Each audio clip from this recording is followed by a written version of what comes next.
What is your superpower? I'd probably say my creativity. Knowing nerdy trivia. My superpower is being a good listener. Devising a million questions. Helping people. Making people laugh. My superpower is that I'm determined and never give up. Everyone, welcome to Voice of the Community. We have Erin here, and of course, what wonderful guests. We have amazing guests today. I will just say, how are you doing today, though, Erin? I'm doing great. It's a happy Tuesday. We're getting ready for Big Day of Giving on at Meristem on Thursday. For people who don't know what Big Day of Giving is, in Sacramento, there's over 600 non-profits that raise money, and it's hosted by the Sacramento Region Community Foundation. And last year they raised about $13 million, all said and done. And so it's a big day. We're getting excited for that. But also super happy to have Jordan Walsh and Jacob Blesser. Am I saying that correctly? Blazer. Blazer, I love it. I was hoping it was Blazer, but I wasn't sure. On the pod today to talk a little bit about what they're doing with Ventures ATL and down in Georgia. So I don't know, Harry, do we want to jump right in and kick it off? Absolutely, please. Like, share, subscribe to the podcast on YouTube, do all the stuff. Follow us. I don't know. You're listening to the podcast, so you obviously have the podcast, but we're on the Meristem website, meristem.pro, big thing there, and it says podcast. But yeah, comment on the YouTube so that we can finally do our YouTube live where we answer your questions, but we do unfortunately need questions to answer, so please do that. But besides that, we'll get right into it. Thank you guys so much for joining us. Sweet. And, just to kick it off, Jordan and Jacob, you want to share just a little bit about yourselves and what got you into the disability space, and what keeps you going in it? Yeah. So thanks for having us. My name is Jordan Walsh. I'm the Director of Operations here at Ventures ATL. I joined the organization in 2020. I had come from IT background. And honestly, I had just a big heart for nonprofit and for neurodiverse. All throughout college and high school, I had volunteered with neurodiverse communities. And so through some mutual connections, I saw that there was a job opening at Ventures ATL. And I thought, why not? After a few months of interviewing, it felt like the right call. And so I joined the team in November of 2020 and am going on, it'll be 5 years in November. So. Yeah. And I joined in 2017 when we were just starting Ventures ATL, and I don't have a direct connection, and I know Jordan doesn't either. And so sometimes we're talking with people in the community. It's like, oh, you must have a sibling or a nephew or something with a connection. And in college, I was really involved in the homeless population around Atlanta. I went to school at Georgia Tech, and so we're right in the midst of downtown. And I realized during that I always had a soft spot for populations that were typically overlooked by society. And I was in consulting out of school and decided I had learned a lot, but it wasn't for me long-term. And so I was thinking about what was next. And I got connected to one of our board members, Chet, when Ventures ATL was still in the ideation phase. And initially I thought I wasn't a good fit because I don't have any direct connections, as I was just stating. But the more I thought about it, I was like, you know what? The neurodiverse community is such a unique one because it's so talented, but it's atypically overlooked and underutilized when it comes to workforce involvement and just jobs in general. And so it became more and more obvious that, hey, this could be a really neat opportunity to take a different approach to a problem that thus far has been unsolved, but is growing and has an immense impact in society. Yeah, right on. I feel like oftentimes at Meristem, we hire for good hearts and a will to learn more so than, hey, I'm trained in working with disabilities too. So it's a great. Harry, you were going to say wow. How much do you guys know about Meristem or what we do? So we have done some research based on your website, but to be totally honest, that was my first deep dive into it. So yeah, I'd love to learn a little bit more too. And it's interesting that like Erin said too about the hiring process at Meristem, because our management team is made up of people more so with the heart rather than the training. But I think that's a big part of why we're successful, because we truly believe in empowering our employees in our organization and treating them just as you would be treated anywhere else, rather than looking at them differently. And so that's one thing that we really pride ourselves on, is how can we add value to society, to our clients, to their business. And you don't need necessarily a medical background to do that. You just need a big heart, Right. will to learn. So Let's talk a little bit about Ventures ATL. So what is, what's the company? What do you guys do? What's some of the philosophy behind it? Sure. Yeah. So at our core, our mission is to bridge the unemployment gap within the neurodiverse community. So depending on the statistic, it's widely stated at 80%. Whether or not it is actually literally 80%, if not more or less, it's substantially large. And the statistic is so compelling because, as we touched on earlier, the folks within the neurodiverse community are immensely talented, but those talents are being underutilized and often overlooked. And so we wanted to solve this. And when we were first starting Ventures ATL, we're looking at different models. A common one is a placement agency, which is well-intentioned and in many cases can do a lot of good. But we're thinking about, okay, if we wanted to solve this once and for all and not just in a local concept or a local way, how would we do so? And placement agencies, again, are well-intentioned, but it's difficult to scale them to any great degree. And so taking a step back, if you look at how many folks in the United States, for instance, are within this neurodiverse community that are facing these employment challenges, it's in the millions. So a very large number. One company is not going to be able to hire millions of people.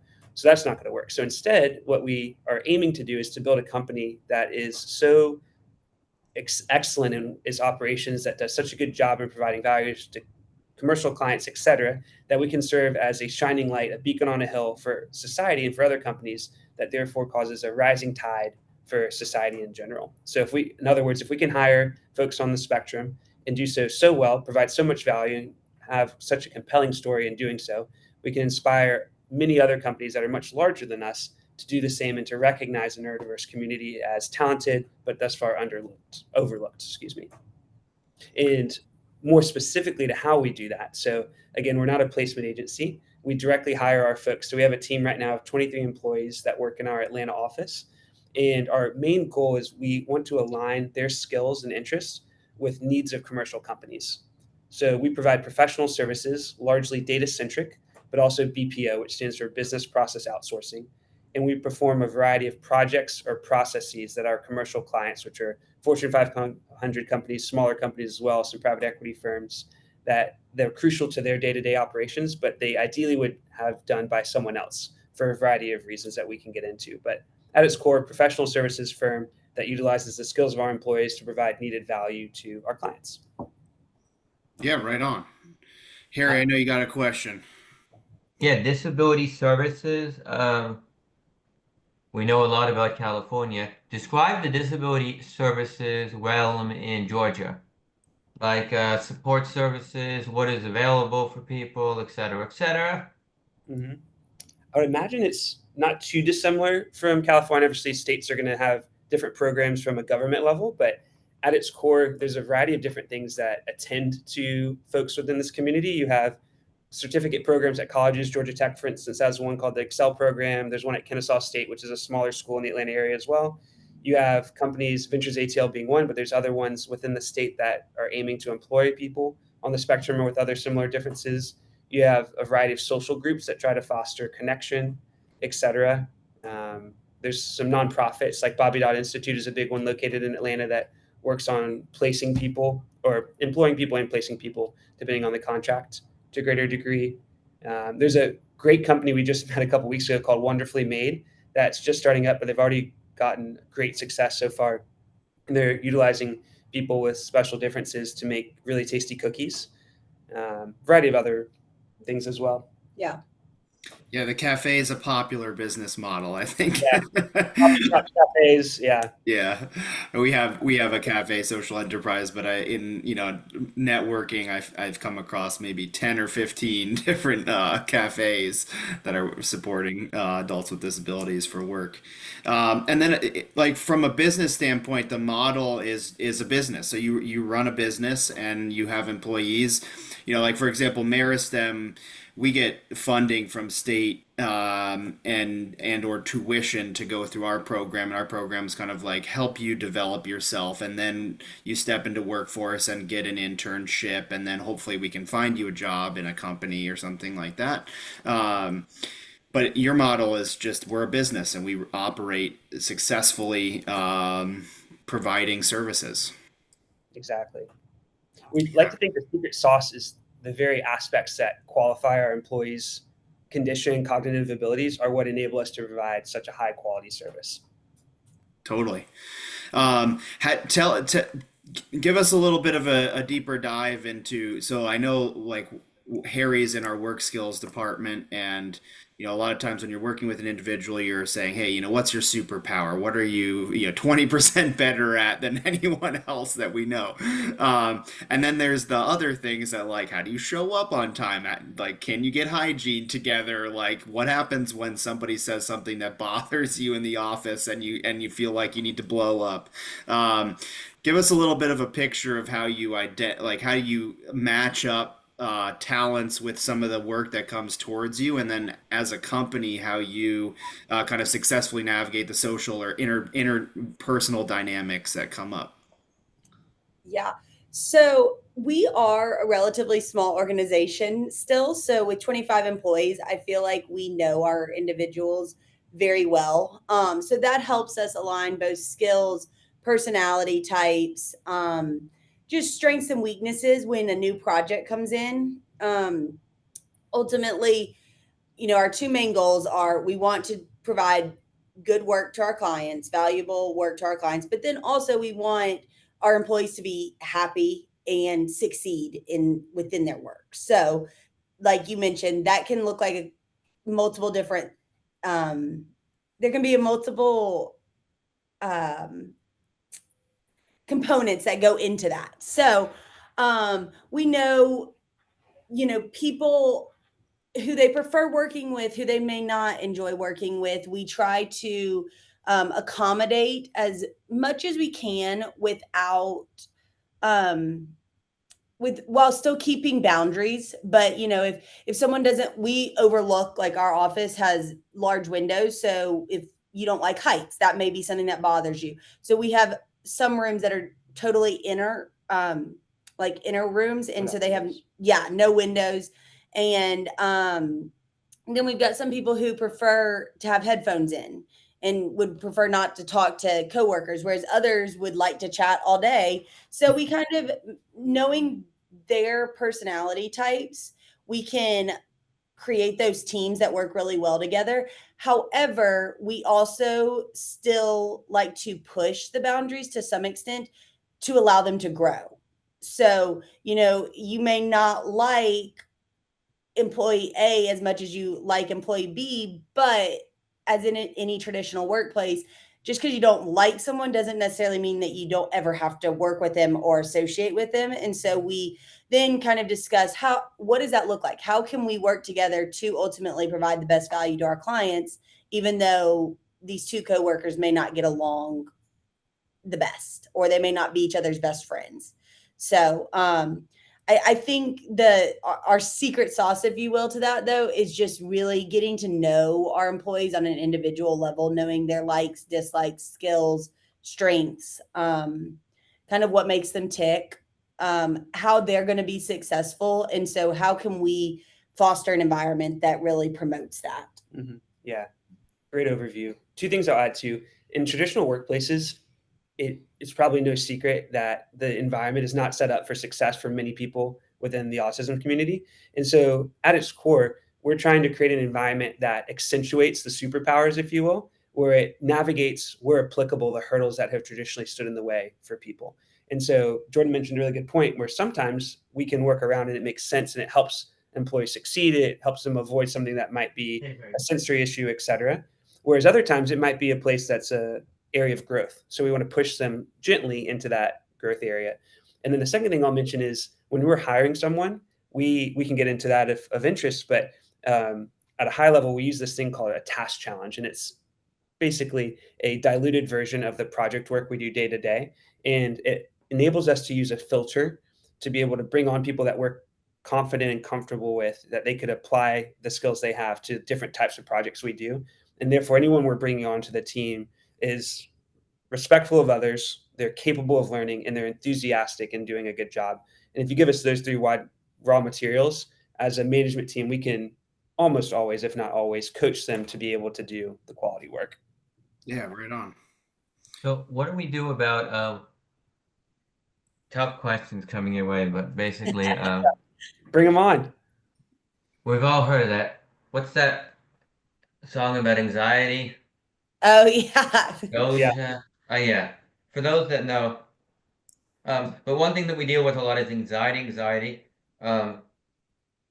I don't know how you guys feel, but I've discovered that like a lot of the people that have anxiety that have also autism, it's not a different kind of anxiety. It's just that, well, I have heard that it shows up differently in the brain, possibly, than neurotypical people. But at the end of the day, anxiety is anxiety. They just can't seem to move forward. They get like stuck. And I've heard that it's not. I've heard a lot of different things, but one thing I've heard more in the workforce realm is that the world needs to change and adapt because so many people have needs, so many people with autism. Changing the it's not about changing the person with autism, it's really about changing the landscape, which I think is interesting. But one thing that we've discovered is like we have students that don't show up. We have students that aren't really engaging. It's hard. They have like a lot of mental. Another thing is we do understand the need for a mental health day. I'm employer forward, right? So I understand the need for a mental health day. But if you take a lot of mental health days, like 17 of them, over the course of that's over 20 weeks, that's like a lot of like not showing up. So I guess that's a loaded question, but how do you guys, or what are your thoughts on that? Yeah, it's a great question. So I think we have worked really hard to create a culture that where our employees feel comfortable. And I think a big part of that is open communication. So we're two of the four members of our management team. And so we strive very hard to kind of have that open door policy, if you will. And by open door, I mean, we are always involved in our employees' day-to-day life. We don't really have our own offices or anything like that. We're like sitting in the work areas with our employees so that we're all a team. We don't really look at ourselves as like a hierarchy or anything like that. And so if some of our employees are struggling with anxiety or whatever those outside factors may be, we've cultivated a sense of community where they can come and talk to us and feel comfortable and say either, hey, I need to take today off. I need to go home. My mind's not in the right spot. I think I'll be good if, I can just have a day to reset. And we try to be as understanding as possible on those and allow.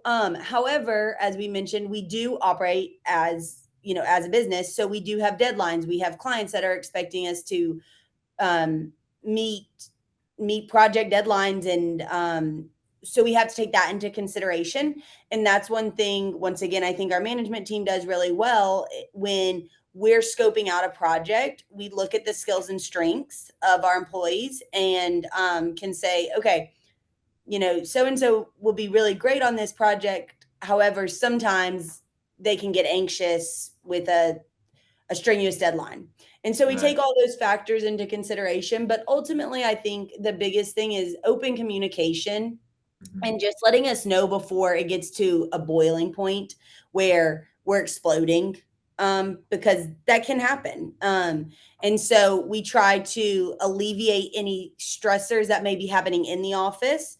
If it's something external, then, we try to give you the space to work that out on your own. But and then we also just, I think there's a common understanding of our ultimate goal here, and it is that we're here to work. And so sometimes these anxieties can be things that really don't have any relationship to work. And so how can we talk through those to focus on our work and not downplay the anxiety, but also realize that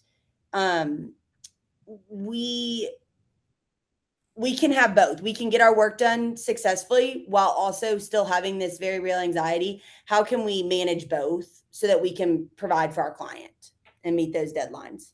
Do you have any? Excellent. Yeah, maybe one touch point too. I think Jordan does a really good job of this in particular.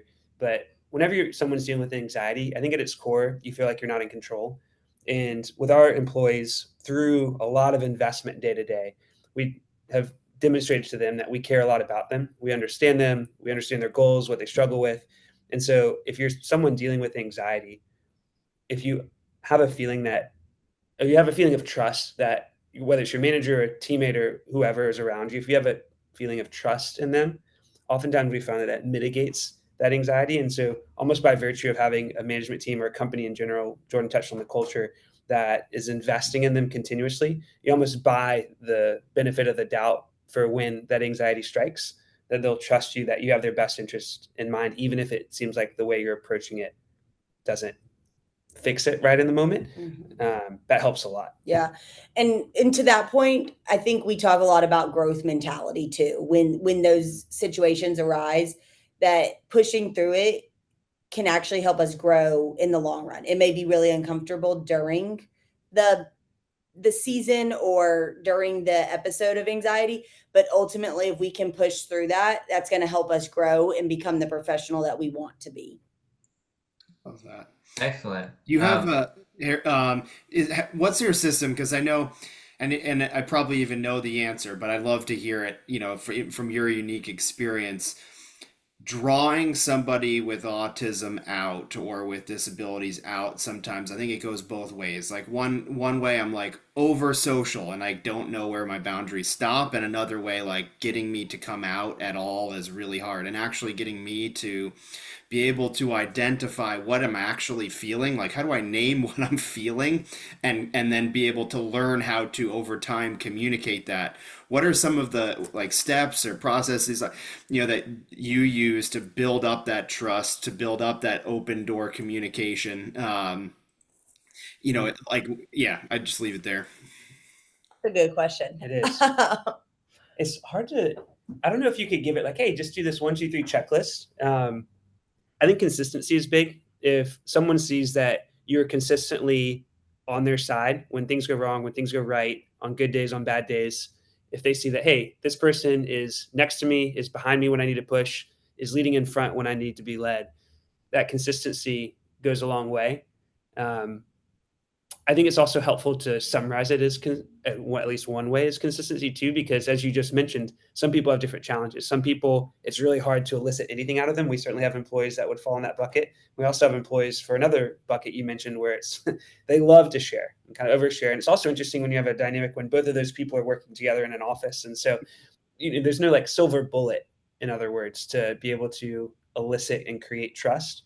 But consistency is really helpful. Also, I think leading by that example. And so in different avenues of the workplace, there's going to be some times where Jordan and I are going to be more communicative. There's going to be other times when we're a lot more quiet and respecting someone else that's talking or respecting a quiet space where people are trying to focus. And so, but leading by example, I think is also really impactful. And people absorb things, even if you can't articulate it. If you're around someone day in and day out for a year, multiple years, they absorb your habits. They absorb the ways that you're courteous of others. And so having a thoughtful way of going about yourself translates to the team. Yeah.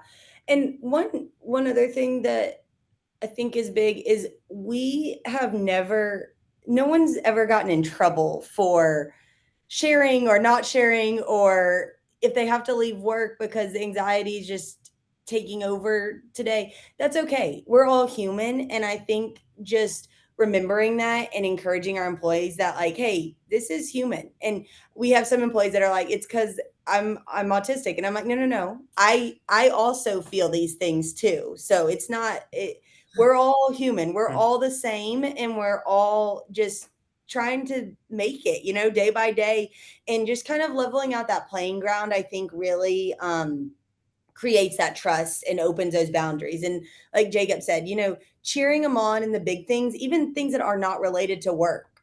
We love hearing about that. We have spent a lot of time building a culture that fosters that. So that we can know about their extracurriculars or their family vacations or whatever it may be, so that it's not just about what happens between the work hours. It's more like we care about them as in their whole life. And that creates that open trust and communication. So So a little about, Go for it. so Eric. I wanted to jump into talking about employers for a minute, because that's another thing. So one of the things that I do, it's actually the main thing that I do. I'll just say we got a grant through the state of California, basically to provide a training for employers on best practices for hiring and retaining individuals with neurodiversity. The reason that we are so focused right now, I feel like, on actually individuals, like working with the individual, is because we realize we need individuals to give to the employers, of course. We don't have like an unlimited, we need to like train them, and we don't have unlimited. I'm also on a group. It's called a Business Advisory Committee, which is basically a group of job coaching agencies, the Department of Rehab, which is our VOR service in California, as well as a few employers that are actually hiring inclusively, with the idea being that they could present to other employers how to do it, like how to do it. It's not so hard. Money aside, because some employers say it's too expensive, but money aside, because I have some employers that will pay out of pocket for the employee. They just say there's too many support needs. Like I literally go to the employer with we call it a one pager. It's what strengths do you have? Always start with their strengths. But what me and my partner have realized is that we do need to talk about the individuals, what supports they need. It's very important, because you can't go in there. It's like, how do you communicate to an employer? You have to tell them and be realistic. That's a two-way street that me and Erin talked about on a previous podcast episode. You have to go in there and be like, these are the supports that the individual needs. It's just, unfortunately, sometimes there may be too many supports for an employer. So what would you say to an employer that's like, I'd love to do this, but you're coming in, this individual has too many support needs, and we don't have the time, or we don't have the staff for this. Yeah, it's a great question and a very real problem that I think many traditional workplaces face. They want to have inclusive hiring, but it's a reality. And so one thing that I would say we focus on during our hiring process, but I've also shared this with other organizations who want to hire more neurodiverse individuals. Typically when you apply to a job, there's the job description, and it's got the bullet points of you need to be able to do this, this, this, and this. And you're supposed to fit all 5 of those. And so I think as an employer who wants to hire more inclusively, one thing they can do is take a step back and say, why are we trying to make someone fit this perfect mold? Why not look at their strengths that they do have, and let's give them projects based on those strengths. Now, I'm not saying that you need to hire someone that doesn't have any job qualifications for the specific opening, but if they can do 3 of the 5, that's great. And 9 times out of 10, when you hire them, you're going to find out that they have other strengths that don't apply to maybe the role that was originally posted, but it can be super helpful within the workplace. So I think just taking a step back and not looking at trying to fit this perfect mold, but rather looking at the strengths of the individual. And then as far as support, I think that comes down to a manager level more than maybe, because I know a lot of companies, you like have the hiring manager, and then you have just different tiers. I think really all it takes is one individual to put in the time and effort. It doesn't take every single person at the company. It's more individual based. And just knowing, hey, I might have a little bit of an investment on the front end, but the output I'm going to get from that investment is going to be huge.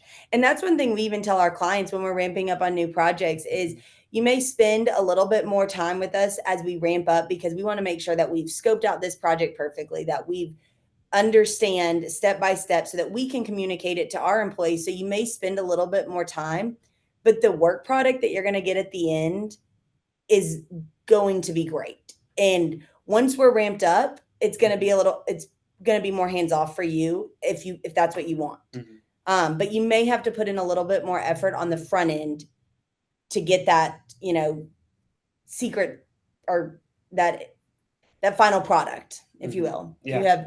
Yeah, That's true. Do you find that's an easy sell to companies?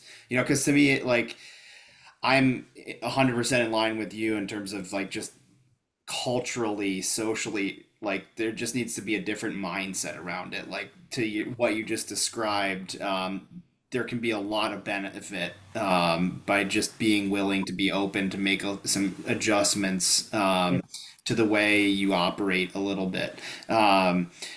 But I'd be curious, just because you're dealing with contracts on a daily basis, is it an easy sell, harder sell? Are people like 100%?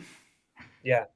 So there's two ways to look at it. There's today and tomorrow. So tomorrow, and what we're building, and hopefully success, Ventures ATL, people like Meristem, et cetera, are so successful that tomorrow looks a lot different today, where you can lead with the clear, understood value that folks in the neurodiverse community provide. Today, that's not the case. It is in small pockets, but it's not widespread. And so today, and this leans back a little bit more to your question as well, Harry, combining them. Also, congrats on the grant. It's big news. Yeah. Is if you lead in with, hey, this is a good story, you should do it because it's a good story, charity case. Some people might do it, but I would caution against that, because even if it does get you in the door, it's very unlikely to last long term. So instead, if you can get in the door and have people on a corporate side look at you for, hey, this is the value I'm getting, it's a lot stickier. And so we found oftentimes we're actually reflecting on this a couple of weeks ago. It's funny you asked this, Erin. We think about the clients we've had so far at Ventures ATL, and almost always the first project is because someone thinks we're a really cool story worth betting on. Because at the end of the day, we're working with very large companies that, we have an atypical workforce that they're not used to doing. They're depending on us for very mission critical stuff. From an objective standpoint, it's very reasonable and actually extremely reasonable that they're apprehensive. And so oftentimes we find the people that make that bet to trust us with that first project is because of the story. They might have a connection to it, for instance. Mm-hmm. But then almost always after that, the second, third, fourth onwards projects are because they see, oh, not only is this a good story, but almost, and probably more importantly, this is incredibly valuable for our business. What else can you do to help us with it? And so it's almost like you have to think about, how can I make a beachhead into a company? Sometimes, and oftentimes, as Jordan was mentioning, and we were just discussing, it's having someone that's a champion, if you will, that's either connected to the mission or gets it. And then once you get that beachhead, then you can start demonstrating, okay, here's all the value that someone provides, et cetera. So it's almost a two-part process of you need to get there first, then expand. I love that. Yeah, that's wonderful. And also like you guys mentioned, like HR is great because you need HR on board, but sometimes it's actually the person working with the individual, the direct manager, because we've had it to where HR was on board, but the individual store manager, it was a harder sell. They didn't have the time or energy. It's just much more, it can be much more difficult, like because you're like a business person at the end of the day, right? Trying to sell all of these situations. Yeah, let's pivot. Tell us a little bit. So you mentioned, Jacob, before we jumped on, that a lot of growth has occurred from 2017 to 2025, where we are now. And what are some of those like growth steps that Ventures ATL has gone through, and what are some things that you feel like, wow, really proud about in terms of like successes? Sure. Curious. So much. Yeah, there's so much. We'll Yeah. start. When we started in 2016, keeps going. Yeah. keeps going. So kind of like high level bullet points that come to mind. We started with literally a table and 2 chairs. We didn't have internet. We didn't have a credit card. So, normal startup stuff. Since then, we've expanded our office twice. and are hopeful to do so again, maybe even later this year, depending on a couple of different factors.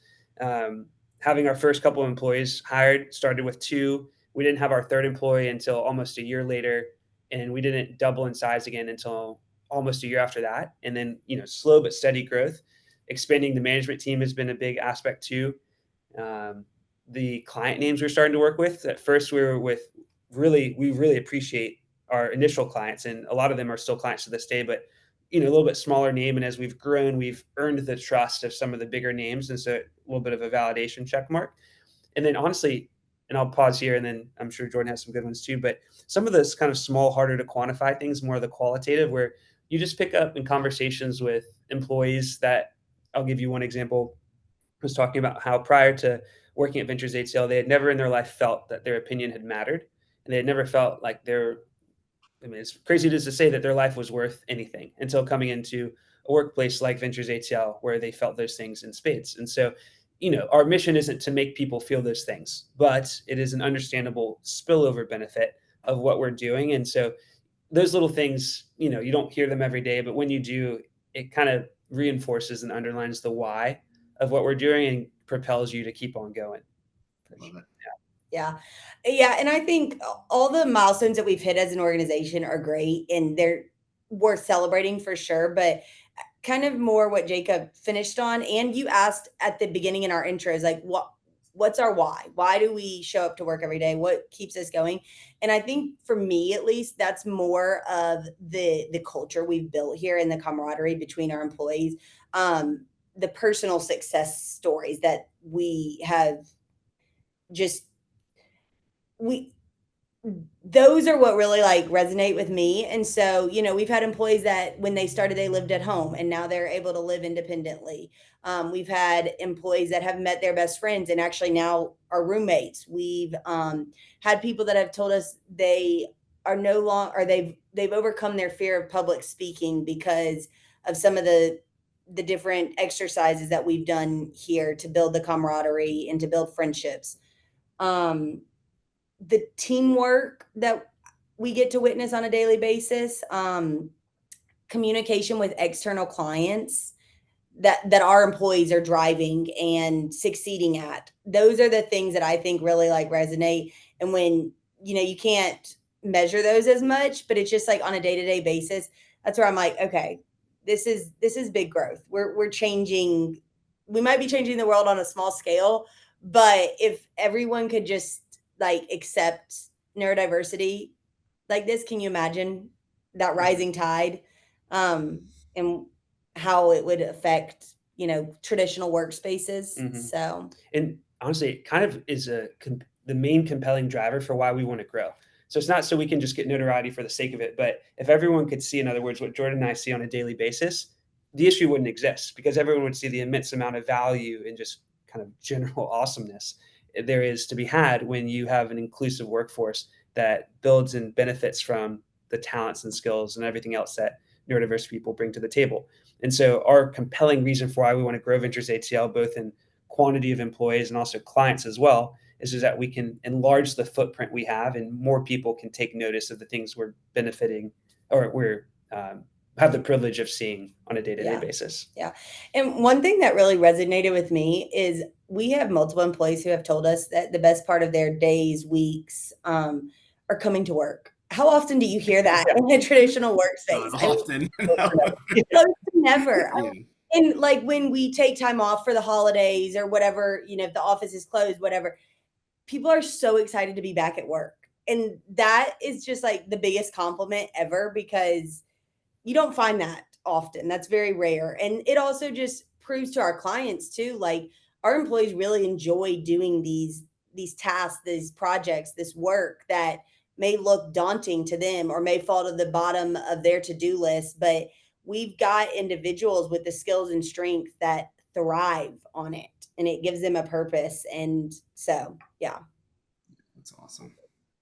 I love that. That's inspiring to me. I mean, that's I think it also speaks to you all as leaders, because when you can create that sort of culture, I mean, that's one of the number one pieces of feedback we get at Meristem is our mission is greater independence, right? And so we're not trying to say make a friend or feel empowered, like fill yourself out. But number one feedback is first time I felt like somebody understood me. First time I felt like I had a friend. First time I felt like I was in an environment where I belonged. And then all of a sudden you get that, and anything's possible from there. And so I just got to give you guys a ton of kudos for creating that environment, because it's hard to build. You put a lot into it to build that. Once you do, it's so successful, and it sounds like you've done a phenomenal job on that. Thank you. Sounds like y'all have as well. Yeah.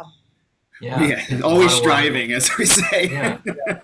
Yeah. What are some real challenges that you've faced in terms of the work and really moving this mission and bigger dream forward?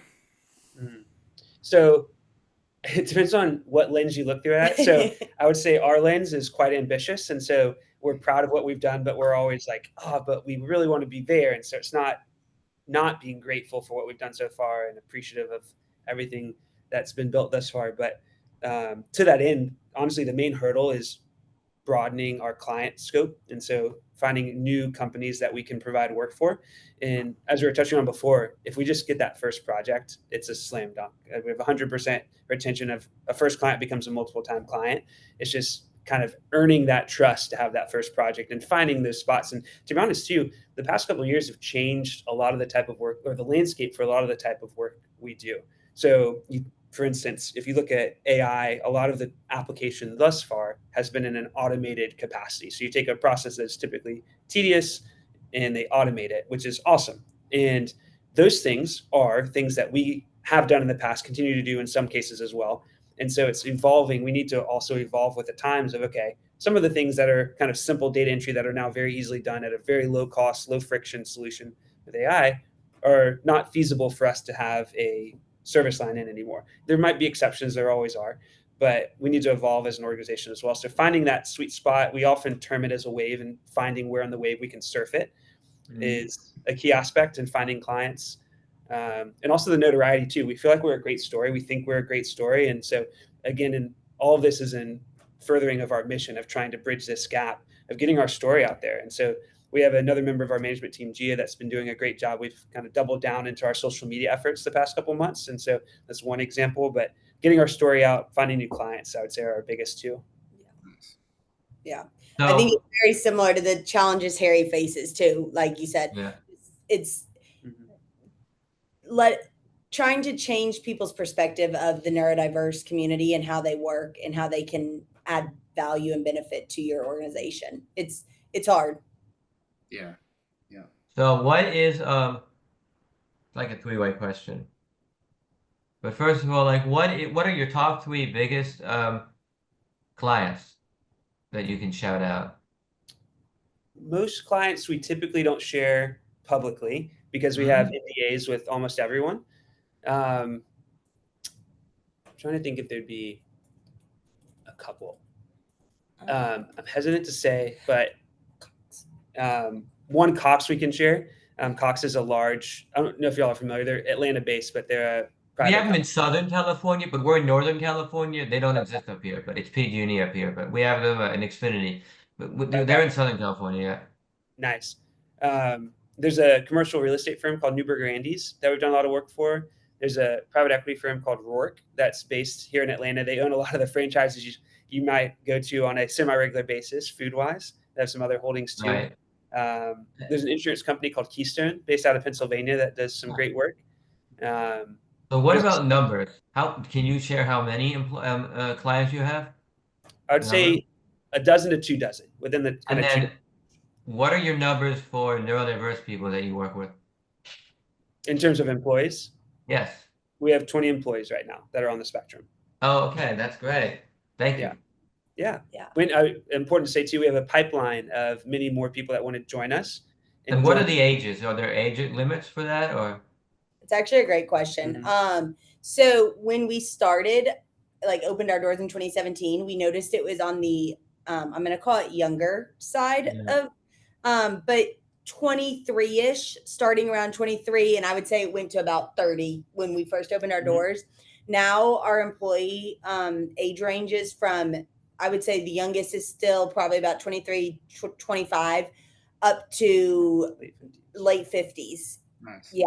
And so that's been something also that's really cool to watch, because we've started hiring people with more skills. They've had past jobs, but unfortunately, it's been a lot of contract work or bouncing around, nothing long term.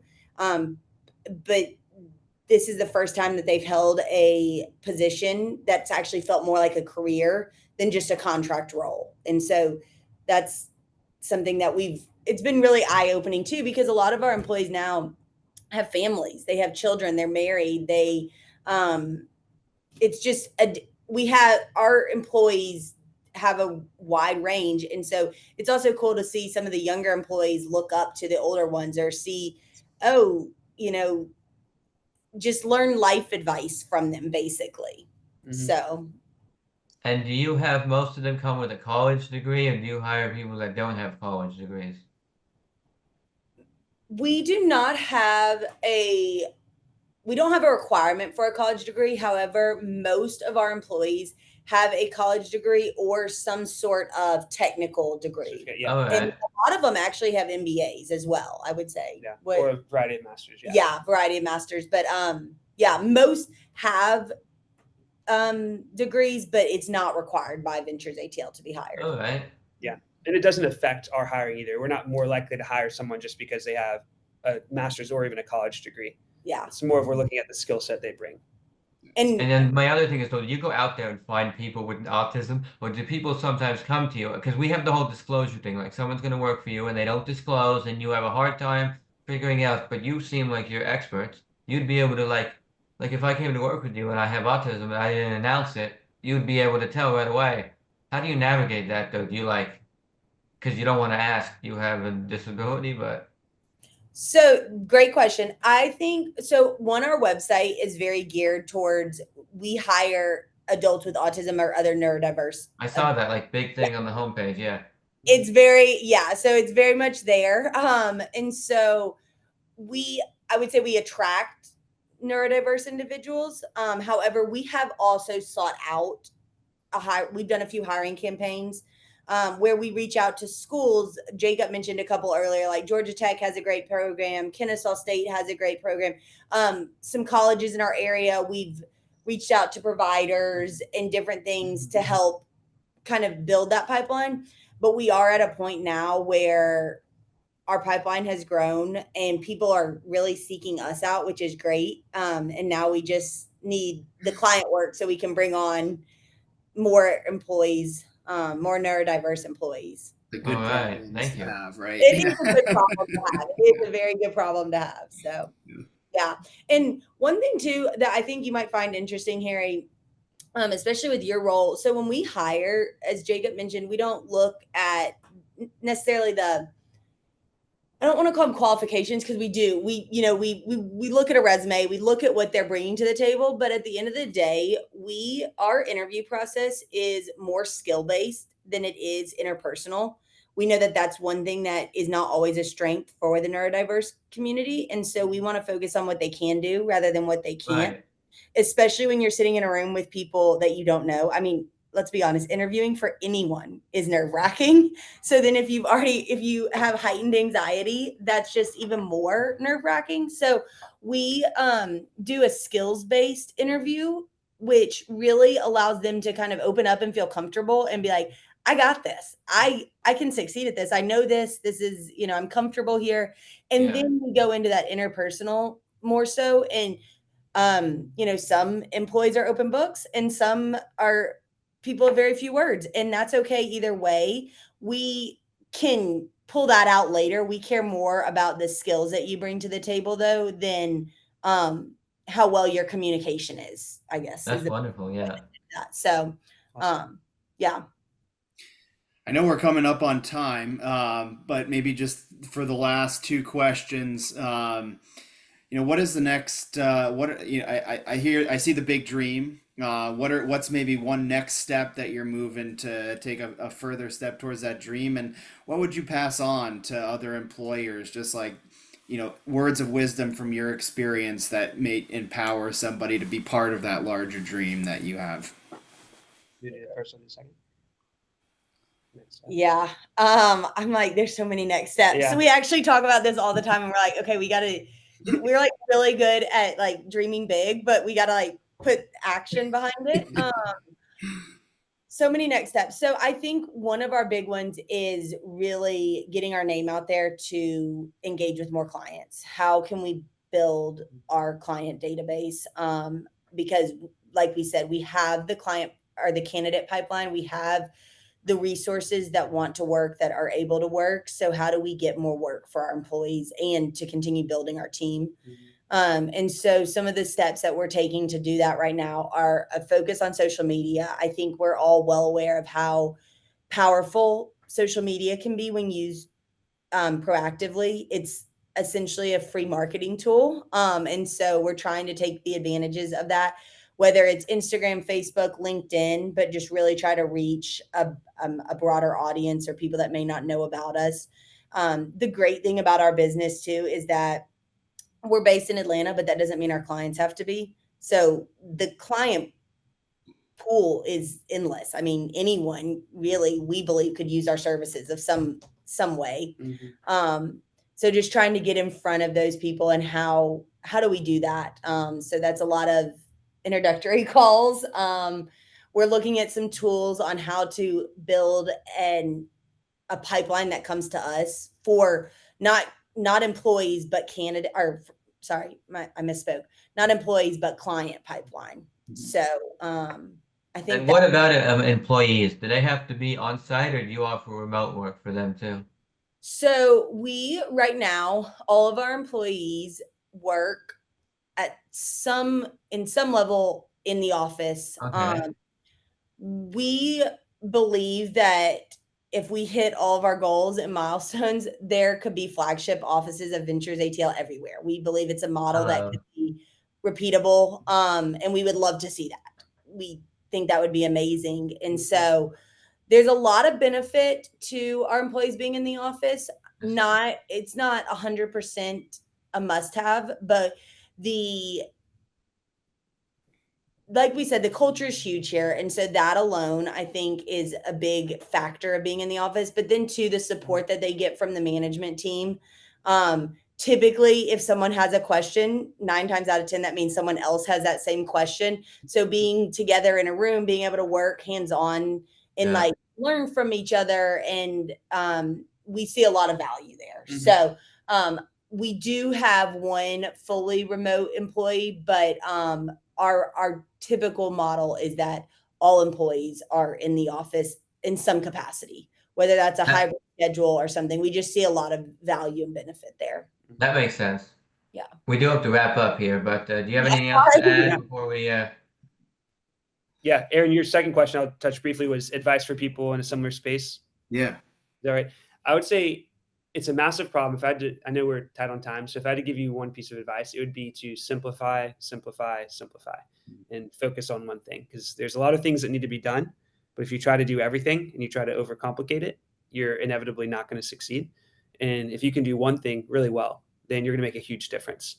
And so don't try to take too much. Really clearly identify what you're trying to solve, and then as best you can, simplify how you're going about solving it. And more or less, if you have persistence, creativity, you'll probably do so. Love it. Well, this was super inspiring. Thank you both for jumping on the pod today. I think this is going to be a great podcast for people to just listen to from an educational standpoint for what you guys are doing. So just really appreciative that you reached out to us and are willing to take the time to sit on Zoom with Harry and I and share, because this is big work. Harry, anything to close? No, I'm just so grateful that you joined the podcast. Thanks so much to Ventures ATL. Yeah. Thank y'all for having us. We appreciate it. So yeah. I don't know if you guys sell merch, but wanted to plug your merch. It looks like, Harry, you got a cool Meristem hat. So I do. Thing people can get, but it's a good looking hat. Yes. One of our favorites. We just had a t-shirt contest with a new design, so that's being sold in our cafe, designed by one of the students, which is cool. Amazing. Yeah. What's good looking design. Thank you. Yeah.